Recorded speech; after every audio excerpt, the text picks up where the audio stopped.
की ओर रुख करते हैं। राष्ट्रपति रामनाथ कोविंद जनजातीय सम्मेलन में पहुंचे हैं, उन्होंने शिरकत की है। सिंगौरगढ़ किले के संरक्षण के कई कामों का आज अपने शुभ हाथों उन्होंने शिलान्यास किया है। भारत के महामहिम राष्ट्रपति श्रद्धेय श्रीमान रामनाथ कोविंद जी, एक बार दोनों हाथ ऊपर उठा के ताली बजा के उनका स्वागत कीजिए, अभिनंदन कीजिए। आपका स्वागत है। हमारे बीच उपस्थित मध्य प्रदेश की और उत्तर प्रदेश की यशस्वी राज्यपाल आदरणीय श्रीमती आनंदीबेन पटेल जी, उनका भी तालियां बजा के स्वागत कीजिए, अभिनंदन कीजिए। जिन्होंने आज हमें ये सौगातें दी है, इस क्षेत्र के लोकप्रिय और यशस्वी सांसद और भारत सरकार के संस्कृति और पर्यटन मंत्री आदरणीय श्रीमान प्रहलाद पटेल जी, उनका भी तालियां बजा के अभिनंदन कीजिए। इन सौगातों के लिए स्वागत कीजिए। हमारे केंद्रीय मंत्री इस्पात आदरणीय श्रीमान फग्गन सिंह कुलस्ते जी, आपका भी हृदय से स्वागत है, अभिनंदन है।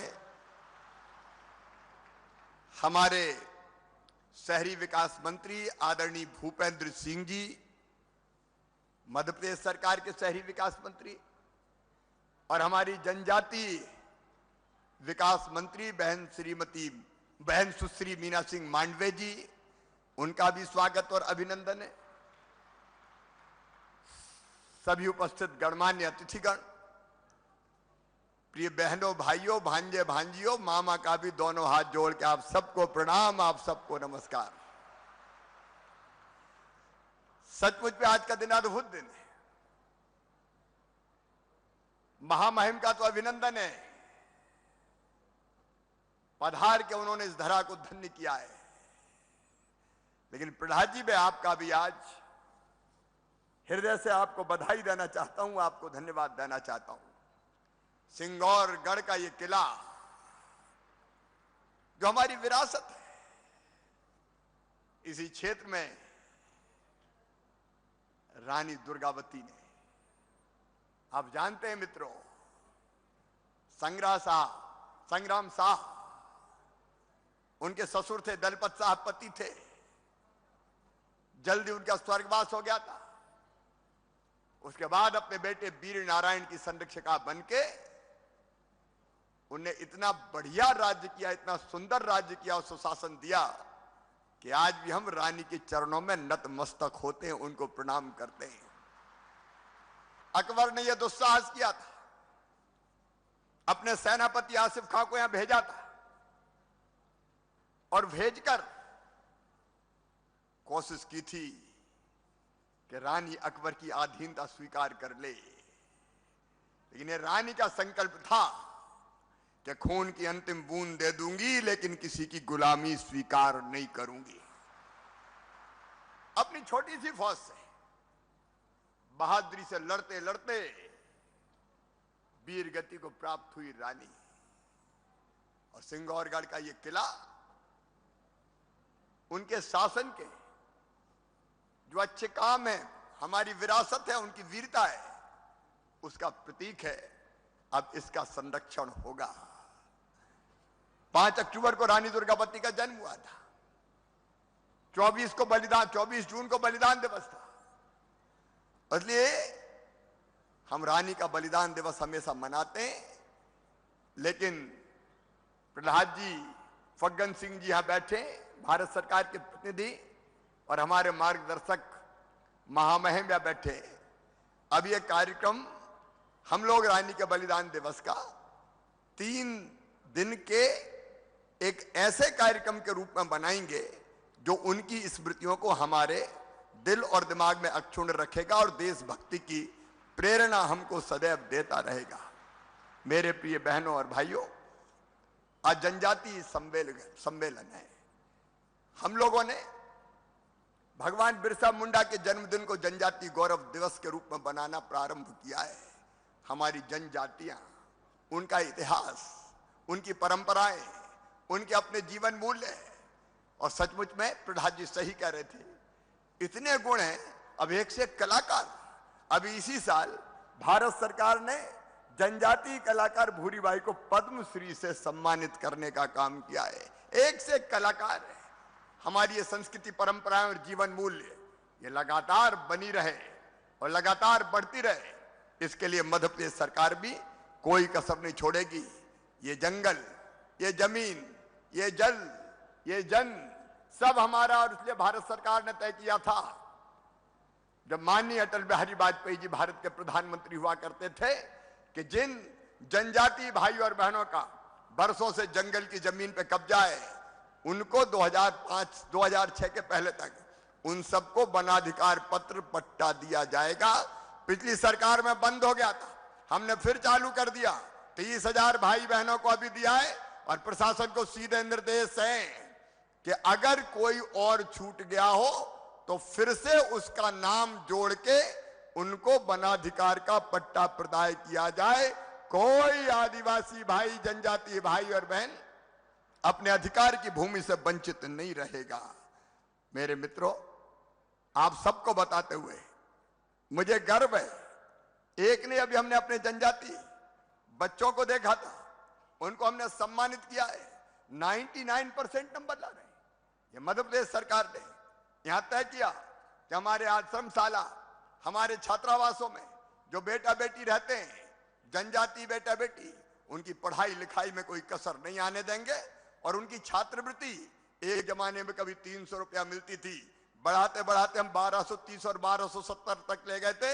लेकिन इस साल बालकों को 1300 रुपया और बालिकाओं को 1340 रुपया प्रति माह ये छात्रवृत्ति दी जाएगी, ताकि हमारे ये बच्चे लगातार पढ़ते रहें और आगे बढ़ते रहें। हम लोगों ने यह भी फैसला किया कि कई बार कॉलेज में पढ़ने वाले बेटा बेटियों के लिए छात्रावास की, हॉस्टल की व्यवस्था नहीं हो पाती, उनको किराए का कमरा लेके पढ़ाई करनी पड़ती है। हमने तय किया था, पिछली सरकार में बंद हो गया था, मैं आज फिर कह रहा हूं कि ऐसे सारे बेटा बेटियों को अगर वो किराए का कमरा लेके भी संभागीय मुख्यालय, जिला मुख्यालय या विकासखंड मुख्यालय पे रहते हैं, तो संभागीय मुख्यालय पे 2000 रुपया प्रति माह किराया का भुगतान किया जाएगा। पढ़ाई के लिए किराया मम्मी पापा को नहीं देना पड़ेगा, भारतीय जनता पार्टी की प्रदेश की सरकार देने का काम करेगी, ताकि किसी बच्चे की पढ़ाई बाधित ना हो। हम लोगों ने यह भी फैसला किया कि हमारे अत्यंत प्रतिभाशाली बच्चे, उनकी कोचिंग के लिए विशेष सुविधाएं उपलब्ध कराने का काम करेंगे। और मुझे गर्व है कहते हुए, इसी साल जेई मेंस में 122 बच्चे, जेई एडवांस में 34 बच्चे, नीट में 86 और क्लेट में 104 जनजाति बेटा बेटियों ने सफलता प्राप्त की और अलग अलग राष्ट्रीय और राज्य स्तरीय कॉलेजों में उन्होंने प्रवेश लिया है। और हमने यह भी फैसला किया कि उनकी पढ़ाई की फीस भी माता पिता को नहीं भरनी पड़ेगी, सरकार भरवाने का काम करेगी, ताकि हमारे ये बच्चे लगातार पढ़ते रहें, बढ़ते रहें।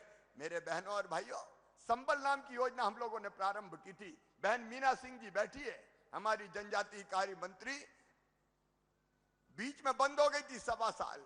अब क्यों हो गई थी आप जानते हो, 1.25 साल का वनवास था, जल्दी खत्म हो गया। लेकिन अब फिर से संबल योजना प्रारंभ कर दी गई है और संबल योजना के जितने प्रावधान थे उनमें जनजाति भाई और बहन शामिल है।